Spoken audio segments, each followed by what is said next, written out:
पहले हम cardiac output देखे जिसका फॉर्मूला था SV/HR और इसका नॉर्मल वैल्यू क्या होता है 5 to 6 लीटर पर minute is important. Stroke volume का क्या होता है 70 ml और स्ट्रोक वॉल्यूम क्या होता है कि पर बीट में कितना वॉल्यूम ईच वेंट्रिकल से कितना वॉल्यूम ऑफ ब्लड इजेक्ट हो रहा है। And now cardiac index, cardiac output cardiac output divided by body surface area in square meter। surface area मतलब cardiac output divided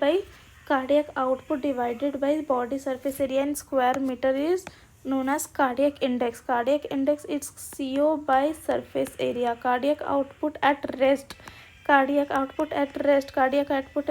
divided by surface area body surface area 5 litre से इतना 1.75 metre square. इसका normal cardiac index का क्या normal value 3 litre पर minute. Cardiac output क्या होता है 3 लीटर पर minute by metre square 3 metre पर मिनट। कंसिडरिंग द इतना metre, considering the body surface इतना अगर लेकर के चले तब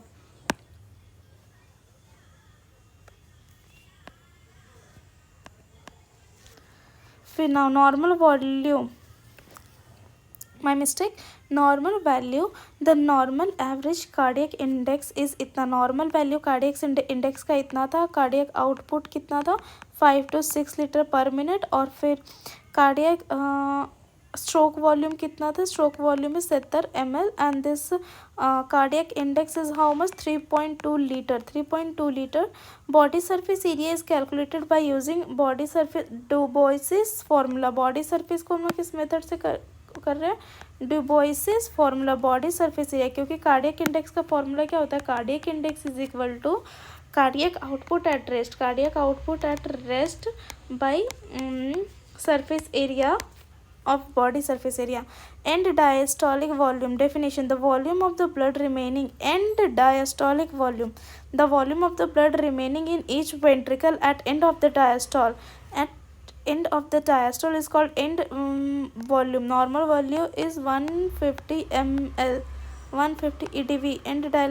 end diastolic volume, the volume of the blood remaining in each ventricle, volume of blood जितना volume of blood each ventricle में remain कर रहा है उसको बोलते हैं end diastolic volume। the volume of blood remaining in each ventricle at the end of the diastole is end diastolic volume। normal value is 130 ml। ejection fraction, end diastolic EDV normal volume, the and diastolic volume क्या होता है कि and diastole के and पे जितना volume of blood बचा हुआ है वेंट्रिकल में, एंड डायस्टोल मतलब डायस्टोलिक के एंड पे जितना वॉल्यूम ऑफ ब्लड बचा हुआ है वेंट्रिकल में इन ईच वेंट्रिकल, ईच मतलब राइट एंड लेफ्ट दोनों वेंट्रिकल में, that is called and diastolic volume. ejection fraction, the percentage of end diastolic volume ejected with each beat is the ejection fraction। end diastolic volume जो blood था मतलब end diastole के end पे जो volume of blood each ventricle में बचा हुआ है that is called and diastolic volume.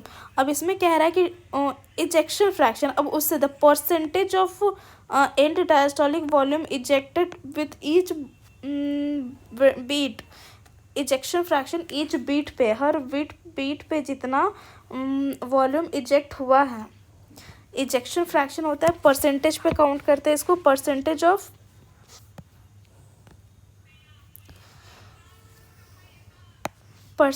of end diastolic volume ejected with each beat is called end ejection fraction। ejection fraction में we talk about the percentage of end diastolic volume ejected with each beat। यहाँ पे एक चीज़ क्या keyword है percentage of end diastolic volume and each beat, यहाँ पे दो keyword है percentage और each beat, मतलब percentage of end diastolic volume each beat दो चीज़ important, percentage of and diastolic volume ejected with each beat is the ejection fraction. It is the percentage ratio of stroke volume to the end diastolic. Ejection क्या है volume EDV है ना, each beat SV by EDV into 100 SV, percentage of EDV end diastolic volume into 100. Normal volume of EF is about 65%. Normal value of EF is about 65%. Normal volume is about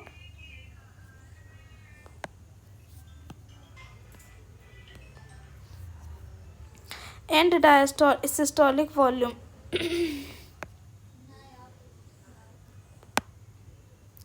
The volume of blood remaining in each ventricle, systolic and systolic in each ventricle.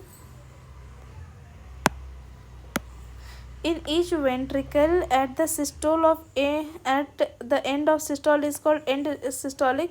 Normal volume is about 50 ml is 60 and ejection fraction का. Cardiac reservoirs, it is the amount of blood that can be pumped by each ventricle in excess normal cardiac.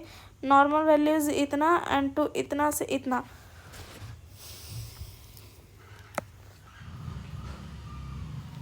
तो फिर हम लोग का and diastolic volume का 130 value है, ejection fraction का 65 है, इजेक्शन फ्रैक्शन 65% है. And diastolic and systole volume, the volume of blood remaining is at the end of systole is 50 ml. Blood हमेशा सिस्टोल के बाद रहता ही है. और ये कितना ml है, इतना. एंड डायस्टोल पूरा फैल गया है, फिर भी डायस्टोल के बाद भी जो ब्लड उसमें बचा हुआ है दैट इज़ 130 ml. और पूरा स्ट्रॉन्ग सिस्टोल के बाद 50 ml, 130 ml, 50 ml इतना. Physiological condition that alter cardiac output, physiological condition that alter cardiac output are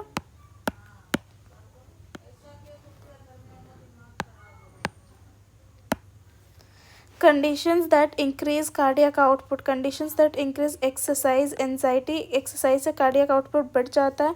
Emotion and excitement, increase environmental temperature, increase environmental after eating and pregnancy. Physiological condition, exercise, physiological physical work करने से sorry.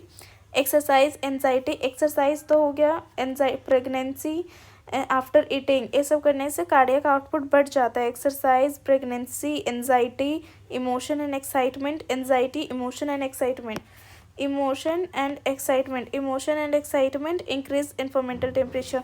Condition that decreases cardiac output are standing from lying position, standing from lying position, direct खड़ा हो जाना, अचानक से खड़ा हो जाना, अचानक से खड़ा होना, अचानक से खड़ा होना मतलब सोते हुए.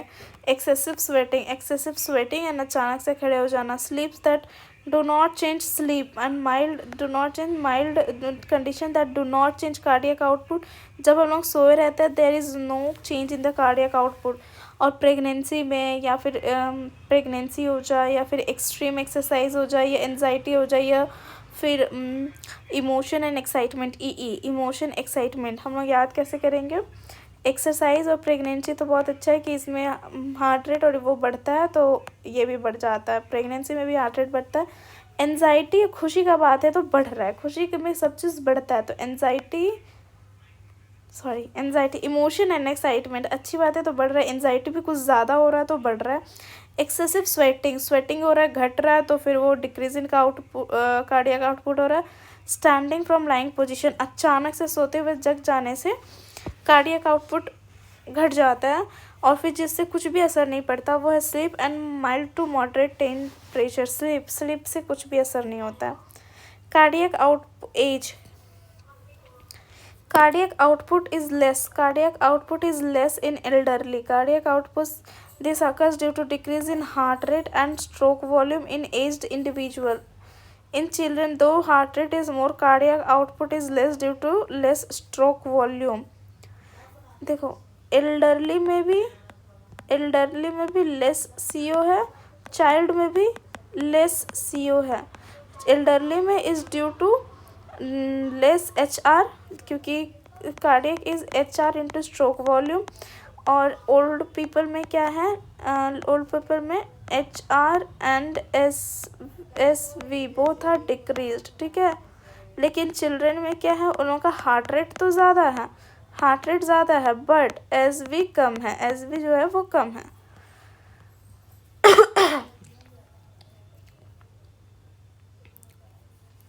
how output cardiac output is about 10% less in females. 10% कम होता है फीमेल में. Exercise. Cardiac output increases the exercise. Cardiac output increases in exercise. In exercise, sympathetic stimulation increases. Sympathetic stimulation increases as also vasoconstriction due to sympathetic stimulation increases venous returns and EDVs. Due to sympathetic stimulation increases venous return, which in turn increases cardiac output. Vasoconstriction. Vaso का constriction हो रहा है, increases venous return. Increases vasoconstriction, increases venous return and EDV. End dilation, end diastolic volume, which in turn increases. In exercise, cardiac output can be reached up to 70%. Excitement. Increase in emotional excitement due to sympathetic stimulation. Pregnancy increase is due to the expansion of ECF volume, extracellular fluid volume. पता नहीं. ECF. Pregnancy due to increase in blood volume that mainly occurs due to after eating. Cardiac output increases after eating due to increased metabolism. Assuming standing position from lying decreases the cardiac output due to accumulation of blood in the veins of the lower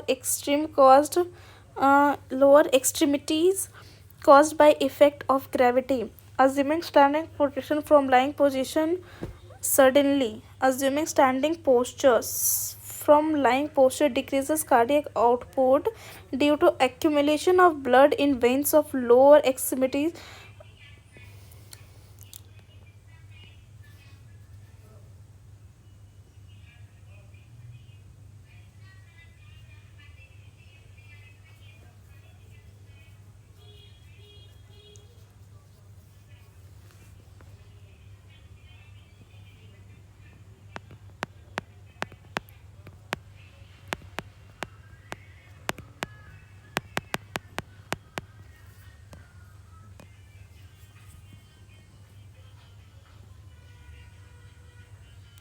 Increased environmental temperature. Increased environmental temperature increases cardiac output by two mechanisms. First, by activating sympathetic systems, and second, by increasing body temperature. And decreased temperature has opposite effect. Mild to moderate change in temperature does not affect the cardiac output changes only in extreme temperature.